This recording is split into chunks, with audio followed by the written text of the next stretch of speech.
Okay. Hi folks, my name is Mike Murphy. I teach psychology here and I also teach the SDV course, and that's where you are sitting right now in a SDV course. It's week 5, which is called Learning. We just had a double check on the camera and we're doing all right. It's going to be kind of a 3-step process what we're going to be doing here today. I am going to be giving you a lecture on a field of psychology called motivation.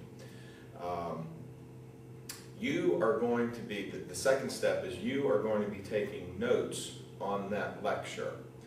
Now, at lecture class, that's what students do. They listen and they take notes. The objective of this class is for you to take notes with a purpose. And that purpose is those notes are going to be ending up being the answers to the questions that the test will ask. So let me repeat that. Your notes that you take in a lecture class end up being the answers to the questions on the test. The more organized and comprehensive your notes are, the better you're going to be. And the more you can connect your notes to a specific question, the more organized and comprehensive you can be, and it's easier for you to study. Once you make the connection between your notes and a specific question. So the second task, I'm going to do the lecture. The second task is you're going to take notes on that lecture. That's going to be your in-class assignment. Your out-of-class assignment is going to be to develop a test. You're going to be developing a test on the notes that you have taken.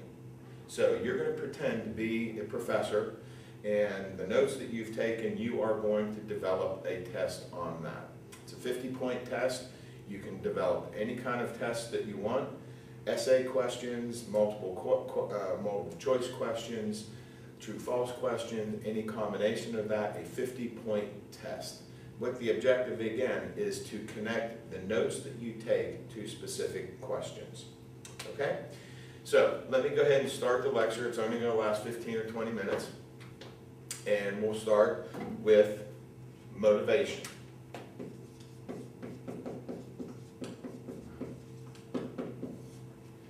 In psychology, we're all the time asking why. The question, why did that person do that? Why did they do this to me? Why did I do that to them? What is the motivation behind behavior? And that's a huge part of psychology. And there are different theories as to why we do things. And I'm going to be presenting you 5 or 6 different theories of motivation. First of all, you have to understand that motivation is an unseen process. It's an unseen process. You do not see motivation. What you see is a behavior that is produced by motivation. But motivation in and of itself, you don't see. You see the behavior that is being produced by the motivation. Because motivation is an unseen process, I and you and anybody else can manipulate this unseen process. And we can manipulate it by something that we all know, that this word, by lying. I hope I spelled that right. Lying. Lying is basically a manipulation of behavior stemming from false motivation. It's a deliberate manipulation of behavior stemming from false motivation. I'm married. I say to my wife, honey, I've got to go to a meeting tonight at the community college.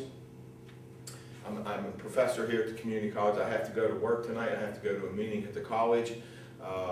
And it'll last about 2 hours. I'll be home by 9 or 10 o'clock. So she says, all right, that's fine. We sit down, eat dinner, have a real nice conversation. I go into my room and I put on my college professor kind of stuff, brush my hair, teeth and everything, and say, okay, honey, I'll see you. I'm going to the school now. She goes, okay, I'll see you. So I'm driving down the highway. I pass right on by the school and go up to the local motel. Well, in there is a friend of mine who I'm having an affair with. Now, my wife saw me say, honey, I have a meeting I have to go to. She saw me get dressed and my briefcase. She saw all of that. That's false motivation. The deliberate manipulation of behavior to based on false motivation. But deliberately lying to her because I'm getting something out of that. So anyway, motivation is an unseen process. We've all done it. We've all lied at some point in time. We've all manipulated that process because it's unseen. So let me get into the theory. I want you just to understand the whole dynamics about not seeing motivation, but the behavior that it produces. We can manipulate that. So let me get into the theories for you right now. I'm going to give you 5 or 6 theories. A theory is somebody's educated guess. A theory is an educated guess. It is not a proven fact. It's a theory. If you prove the theory, then the theory becomes fact.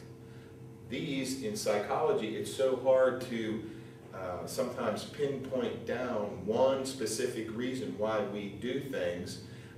We have to rely on people's theories. So I'm going to give you 5 theories of motivation. Let me just go ahead and erase this here, okay? The first theory is the need theory, or the drive, sorry, it's the drive theory.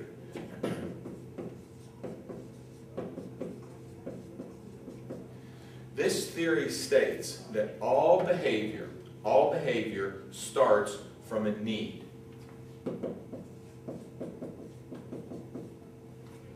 That need produces a drive. That need produces a drive, energy. That energy then produces behavior.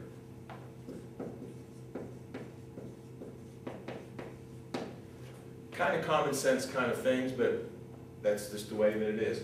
The stronger the need, the stronger the drive, the more that behavior is going to happen. You come into a classroom and you have a cup of coffee in the morning, and you kind of had to go to the bathroom before you walked into class, but you were late, you sat there, and a half an hour later, you have a really bad need to go, and that's going to really drive the behavior. You say, well, I'm not going to go quite yet. 10 minutes later, that need is so great, which produces the drive. You get up out of your classroom, go to the bathroom, and come back.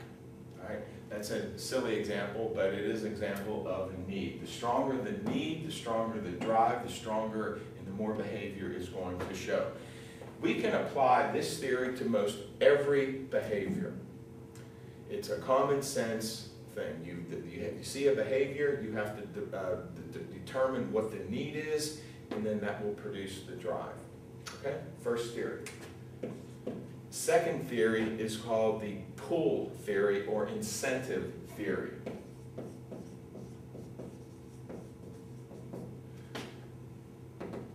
This theory states that something outside of me is pulling me in that direction, therefore developing and creating my behavior.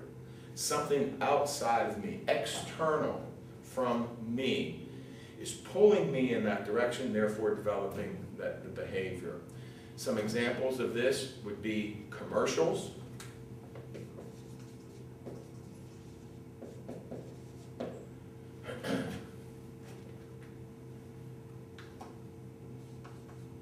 I think commercials only have one M, not a real good speller. Commercials. What's the major objective of commercials? Is to pull us into buying their product. For men, you use this cologne, women are going to be coming all over you. You drink this beer, you're going to be a real man. You drive this car, you're going to be the coolest cat out there. Pulling us in that direction, that which would describe behavior, why we do things. Another thing about the pull theory, or another way of pull theory, is peer pressure.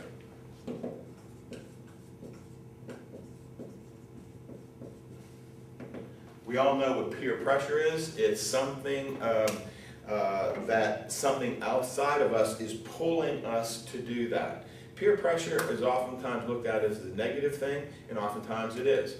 To join this club, you have to get real drunk. You have to do something stupid to join this fraternity or sorority. You have to do something, if it gangs, you have to go out and do somebody bodily harm. That's peer pressure because you want to belong to that group. It can also be very positive that you are pulled to working for your church, building houses for Habitat of Humanity. So peer pressure can be positive and negative, but nevertheless, it's something outside of us that's pulling us there, therefore developing the behavior. Third theory.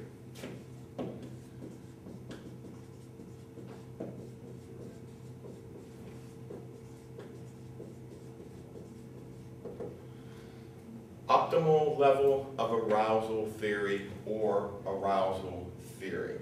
This theory states that we all have a range of activity that we like to stay in. And if we get outside of that range, we are very active in getting back into that range.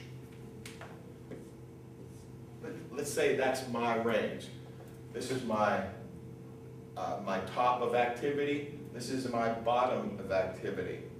And let's say I've had an extremely hectic week, working, studying, testing, all kinds of stuff going on. Well, I have then gone above my optimal level of activity. So what I'm going to do is I'm going to say, somebody says, Mike, you want to go to this party tonight? You want to go to this event? And I'm going to say, no, I don't want to because I'm just kind of burnt out. Which what I'm doing is I am just coming back into my level, my optimal level of activity.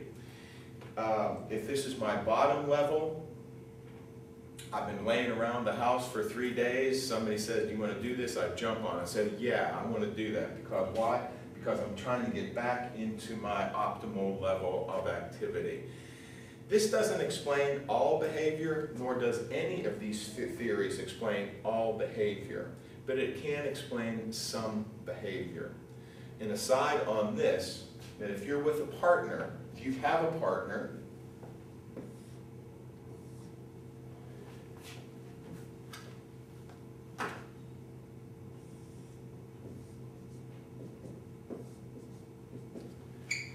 their optimal level, their optimal range is here.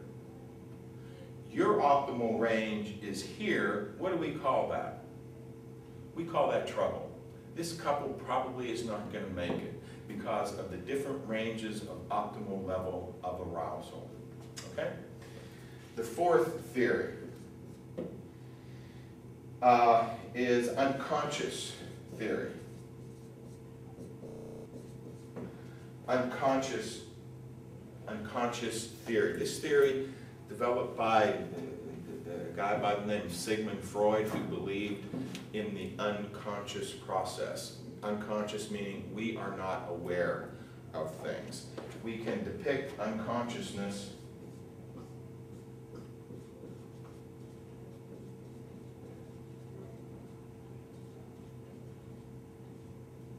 I hope you can see that, but a lot of times you'll see it in a triangle, that the top part is our consciousness, what we're aware of, what we're, the activity that we have right now, subconscious, and the last is unconscious.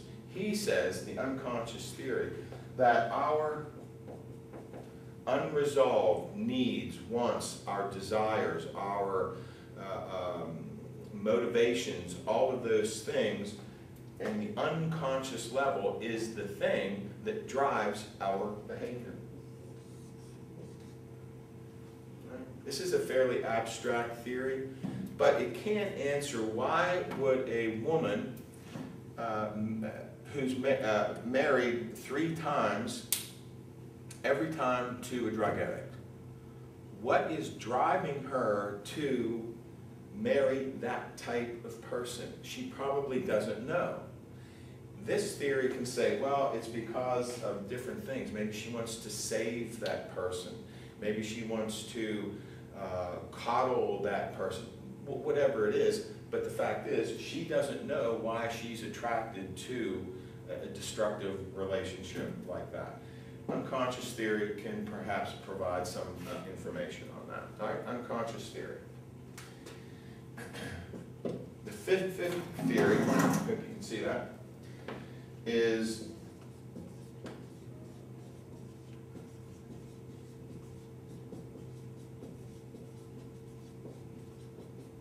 what's called Maslow's need hierarchy.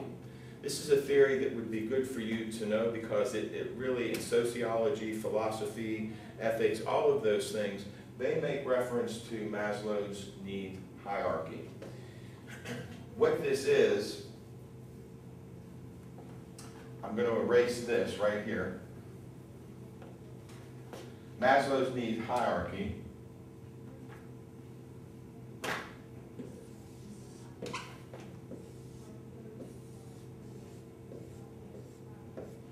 is also shown as a triangle.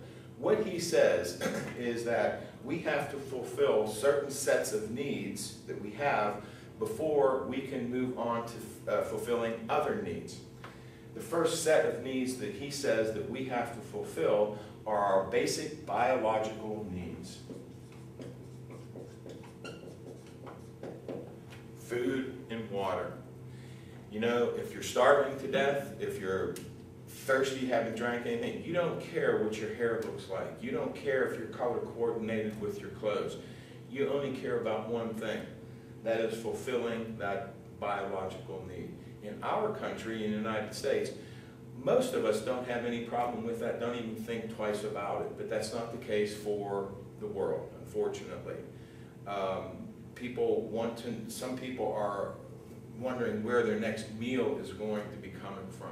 So Maslow's need hierarchy said, before we can spend any energy anywhere else, we've got to get this biological need, food and water, settled. Okay? If we're able to meet that need, then we can spend some time on the second need,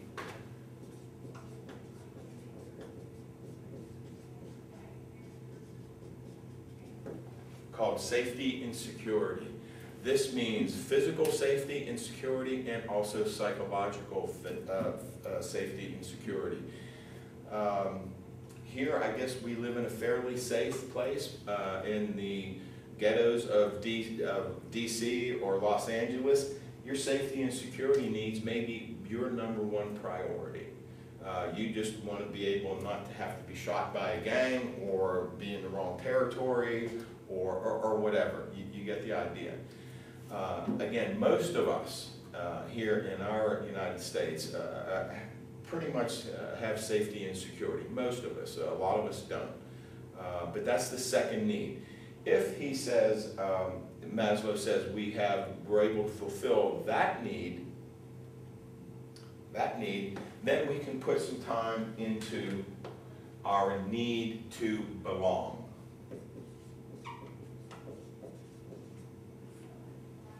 We all have a need to belong, whether it's a group, a church, a Boy Scouts, college professor activities.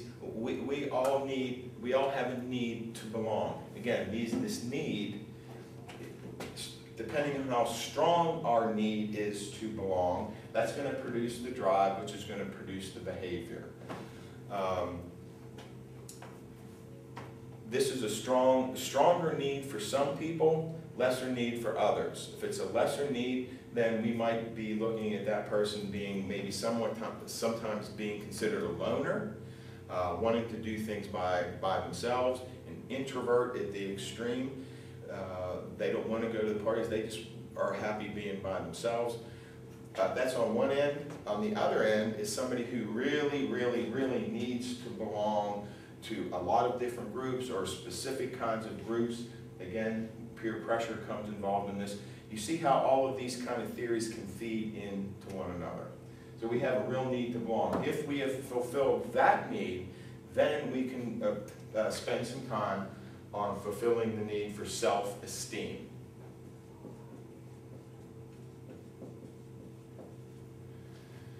Self-esteem is basically how we view ourselves in relation to the world. You have high self-esteem, you have low self-esteem, basically. It's how we think about ourselves. If you are an extremely dependent person and you have such a strong need for security that you are not able to fulfill, that means you are dependent on other people to fulfill that for you. You don't have a lot of self-esteem. Dependent people do not have a lot of self-esteem because they're spending all of their time and energy down here just trying to feel secure. They don't have enough energy to go ahead and put into self-esteem. So if you get that idea. The last one, which is one I love, it's a great 1960s word. It's called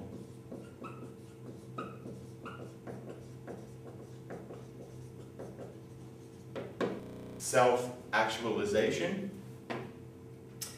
This word came out of the 60s, and it just basically says that you are fulfilling your entire potential. You are being the best that you can be in all areas. And they say this really never happens. It's always the journey to that. It's the constant going, trying to fulfill self-actualization. It's the journey, not necessarily getting there. So anyway, that's Maslow's need hierarchy, very well accepted, very well known all across everywhere. The sixth theory I'm going to give you,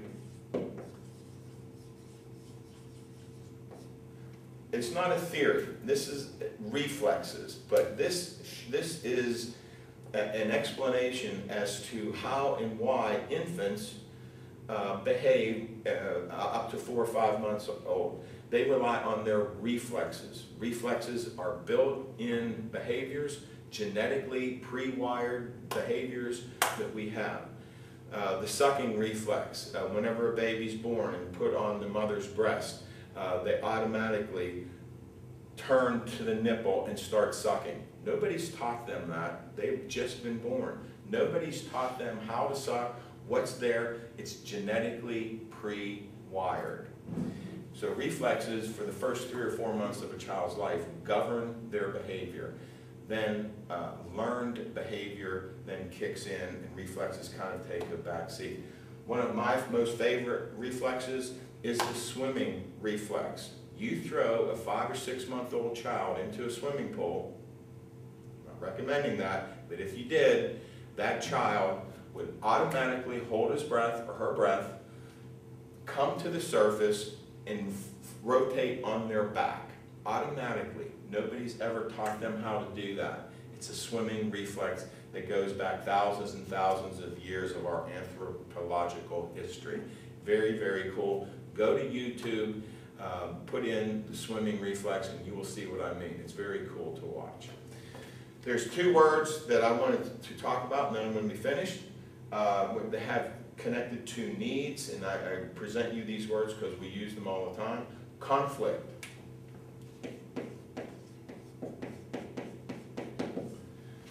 Conflict is having 2 incompatible needs happening at the same time.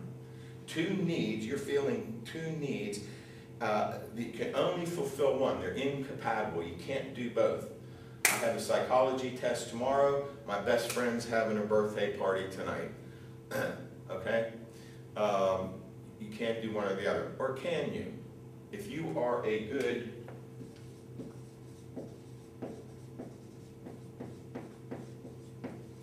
problem solver, you can solve conflict. If you are not a good problem solver, you will probably stay in a state of conflict, because we very rarely just have one need happening at one time. The last word I'm going to give you is frustration.